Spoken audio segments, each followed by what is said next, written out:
बिस्मिल्लाहिर्रहमानिर्रहीम। अस्सलाम वालेकुम नाज़रीन मोहतरम, मैं उमर फ़ारूक हूँ और आप मेरा फ़ेसबुक और यूट्यूब चैनल उमर स्पीक्स देख रहे हैं। जनाब, पिछले चंद घंटों में जिस तरह चीज़ें बहुत तेज़ी के साथ बदलना शुरू हो चुकी हैं, जिस तरह हालात ने पांसा पलटना शुरू किया है, ये चीज़ें पाकिस्तान तहरीक इंसाफ के लिए यकीनन थोड़ी सरप्राइजिंग हैं। लेकिन इस हुकूमत के लिए जो झटका लगा है इनको, वो जनाब इन्होंने सोचा भी नहीं था। और उसके अलावा पिछले चंद दिन पहले ये खबरें भी चली थी कि ये एक दफ़ा आईनी तरमीम हो लेने दें और नए चीफ जस्टिस की तैनाती हो लेने दें, तो उसके बाद फिर देखेगा कि 2 से 3 मामलात में क्या सरप्राइजिंग मामलात देखने को मिलते हैं।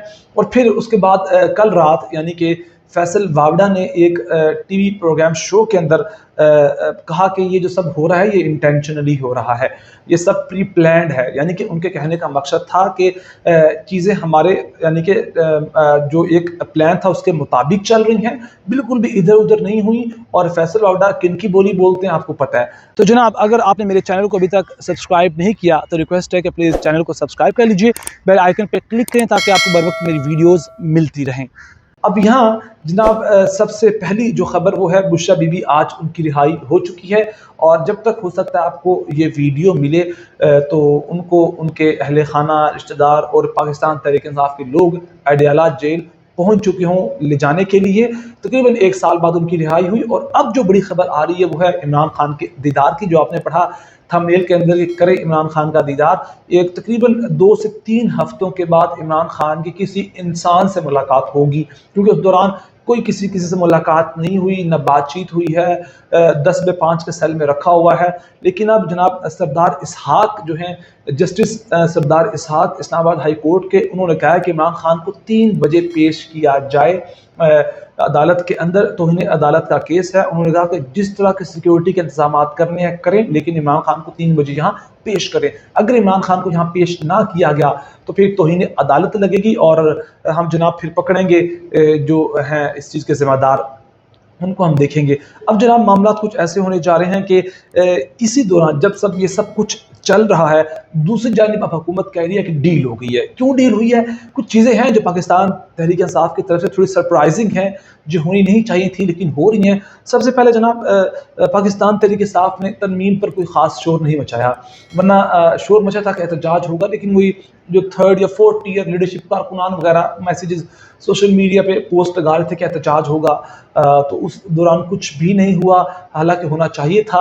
अली मीन गंडापुर निकलते, जब निकलने का वक्त था, अब वो कहते हैं कि हम पूरा मुल्क बंद करेंगे। उमर अयूब गायब थे और फिर बैरिस्टर गौहर ने भी कोई ख़ास शोर नहीं मचाया।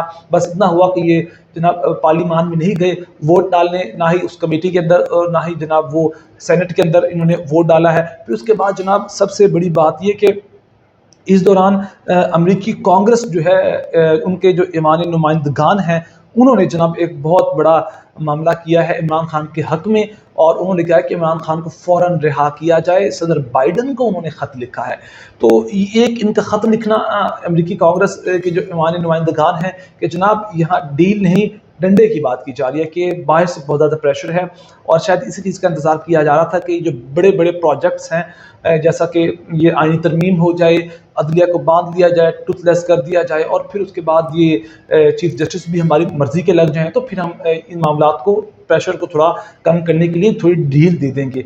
तो इस पर समी इब्राहिम कहते हैं ये ढील नहीं, ये डंडा है जो उन्होंने बात की है। और इमरान खान से मुलाकात करवाने की भी बात की है, उनकी वकला की कि मुलाकात करवाएं। अब मुलाकात होगी तो शोर मचेगा। वो अली अमीन गंडापुर वाला मामला भी कहीं नहीं गया। और ये बैरिस्टर गौहर ने आकर कहा था कि अली अमीन गंडापुर पर इमरान खान को एतमाद है, लेकिन बाद में इस चीज़ को नफ़ी कर दिया गया कि ऐसा कुछ नहीं है। बैरिस्टर गौहर ने शायद हालात को देखते हुए कि अभी हालात नहीं है कि पाकिस्तान तरीके साफ में कोई फड्डा पड़े, उन्होंने शायद ये बयान दिया हो। लेकिन इमरान खान की वकला से मुलाकात होगी, सहाफ़ियों से मुलाकात होगी, सहाफ़ी सवाल करेंगे कि जनाब आईनी तरमीम पर कोई एहतजाज नहीं हुआ। चीफ जस्टिस आपने कहा था कि जब तक मंसूर अली शाह का नोटिफिकेशन नहीं होता आपने एहतजाज से उठना नहीं है, धरना देना है। उस पर भी पाकिस्तान तहरीक इंसाफ खामोश है। खुद पाकिस्तान तहरीक इंसाफ के अंदर बहुत हालात इस वक्त तशवीशनाक हैं। जो जनाब शहरियार आफरीदी हैं वो रिज़ाइन कर चुके हैं। उन्होंने कहा है कि ये जो पूरी लीडरशिप है पाकिस्तान तहरीक इंसाफ की, ये कम्प्रोमाइज़्ड है। ये इमरान खान को रिहा करने के लिए कुछ नहीं कर रहे, ये बस अपने ओहदे बचा रहे हैं। बैरिस्टर गौहर को कहा, अली मीन गंडापुर को कहा, उमर अयूब को कहा। इस दौरान सलमान अकरम राजा ने एक बड़ा खूबसूरत किस्म का एक बयान जारी किया था। एक प्रेस कॉन्फ्रेंस के दौरान उन्होंने कहा था कि कुछ लोग हैं जो हमें इस वक्त उकसा रहे हैं कि एहतजाज करो, निकलो बाहर। तो उस पर उन्होंने कहा कि सब करना पाकिस्तान तहरीक इंसाफ का नहीं है कि जिम्मेदारी के हम लोग लेकर आएँ, गाड़ियों में भर कर लाएँ, जल्द से इजलास करें और हम गिरफ्तारियाँ भी हमारी हों, घर वाले हमारे ज़लील हों, हमारे कारकुनान ज़लील हों। पाकिस्तान तहरीक इंसाफ के अलावा जनाब ये मुल्क पाकिस्तानी अवाम का भी है, पाकिस्तानी अवाम भी निकले, ये भी देखेंगे जनाब किस तरह मामलात सीधे किए जाते हैं। मैं कोशिश करूँगा कि आगे चलकर आपको वो थोड़ा-सा बयान सुना सकूँ, लेकिन इस वक़्त शोर है इमरान खान की बाहर आने का, अदालत में आएँगे वो, जेल से बाहर निकलेंगे, तो उस दौरान जो-जो चीज़ें होंगी वो काफ़ी ज़्यादा टफ़ हो सकती हैं, खुद पाकिस्तान तहरीक इंसाफ के लिए। लेकिन इस दौरान अब जस्टिस मंसूर अली शाह का एक छोटा-सा जनाब मामला हुआ और उन्होंने ख़त लिखा काज़ी फ़ाइज़ ईसा को, जो कि चंद दिनों के अंदर अब चीफ़ जस्टिस के ओहदे से डिसाइड हो जाएंगे, यानी कि वो रिटायर हो जाएंगे।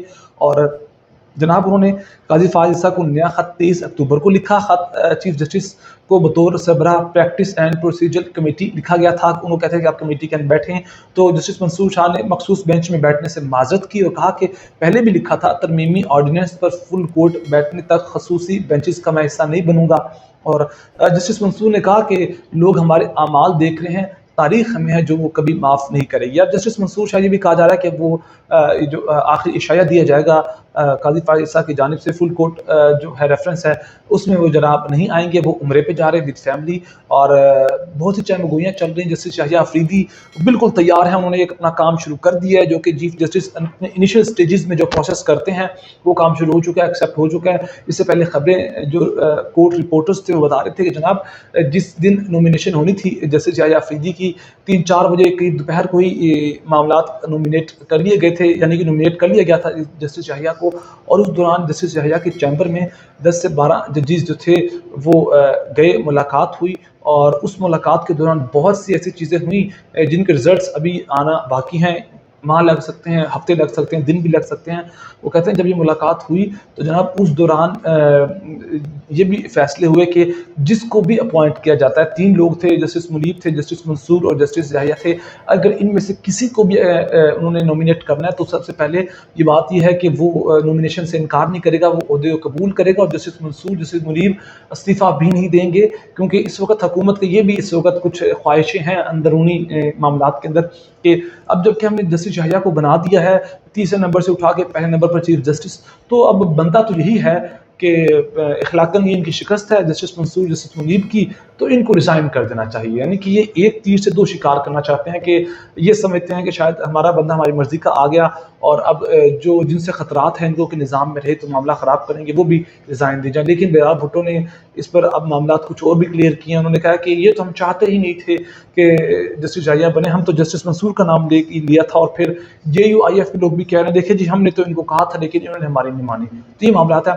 बहुत सा ख्याल रखिएगा, चैनल को ज़रूर सब्सक्राइब कीजिएगा। अल्लाह के बाद।